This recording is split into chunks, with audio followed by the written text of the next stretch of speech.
Hello UPSC aspirants. यदि आप UPSC की तैयारी कर रहे हैं तो इस दौरान हमें उम्मीद है कि आप न्यूज़पेपर अच्छे से पढ़ रहे होंगे। यदि आपने न्यूज़पेपर को इग्नोर किया है तो ये समझ लीजिए कि आपका यूपीएससी प्रीलिम्स क्लियर होना नामुमकिन है।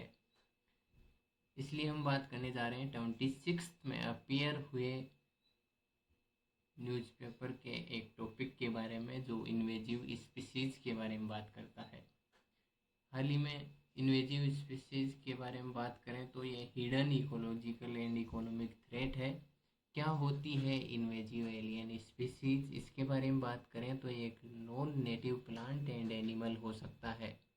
ये ऑल ओवर वर्ल्ड की बात करें तो इसने जो डैमेज किया है वो है $2.2 ट्रिलियन। 1960 के बाद में इन्होंने इतना नुकसान किया है। टॉप ग्लोबल इकोनॉमिक डैमेज की बात करें 2022 तक तो प्लांट्स में जो डैमेज हुआ है $6 to 6 बिलियन का हुआ है। एथ्रोपोड्स की बात करें तो $830 बिलियन का नुकसान हुआ है। इन्वेजिव एलियन स्पीसीज की वजह से जो मैमल्स को नुकसान हुआ है $263 बिलियन का हुआ है। इंडिया की बात करें तो इंडिया में डाटा पूरी तरह से फ्रेगमेंटेड नहीं है। ये इंडिया के एक्सपर्ट्स जो कि चेतावनी देते हैं, एक्सपर्ट्स वांट that lack of data, centralise tracking and poor coordination is worsening the crisis. Example की बात करें कि इंडिया में ऐसी कौन सी इन्वेजिव एलियन स्पीसीज हैं जो नुकसान पहुंचाने में लगी हुई हैं, कि जो नुकसान पहुंचा रही हैं।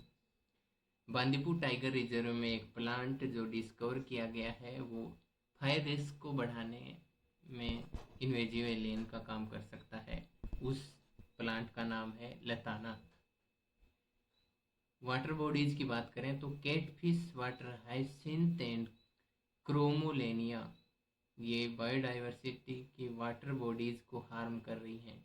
इसे इस प्रकार से देखते हैं कि जो जूलीपोरा फिश है वो हमारे नेटिव स्पीसीज हैं जो फिश की, उनको बुरी तरह से डैमेज कर रही हैं। वो बात करें भले डिजीज़ की हो या उनको बड़ी मात्रा में उनका भक्षण करने की बात हो, तो ये कैट फिश और वाटर हैसिंथ दोनों ये फिश वाटर बॉडीज़ को नुकसान पहुंचा रही हैं, फिशिंग फार्मिंग को नुकसान पहुंचा रही हैं।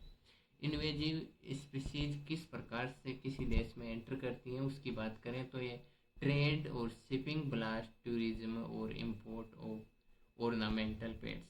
ये कैसे आप समझ रहे होंगे कि जैसे मान लीजिए कि हमने किसी गेहूं के बड़ी मात्रा में गेहूं का आयात किया हमने, जो वीड्स के साथ जो अलग से सीड्स आ जाते हैं, जैसे कि गेहूं के साथ छोटे छोटे, ऐसा तो नहीं है कि बिल्कुल कंप्लीट तैयार गेहूं के दाने ही आते हैं, उसके साथ में और भी कुछ सीड्स आ जाते हैं जो इंडिया में आकर इन्वेजिव एलियन स्पीसीज का काम करते हैं, जो यहाँ ग्रो होने के बाद में यहाँ की गेहूं की फसल को बर्बाद करते हैं। इस प्रकार से इन्वेजिव एलियन स्पीसीज काम करती हैं।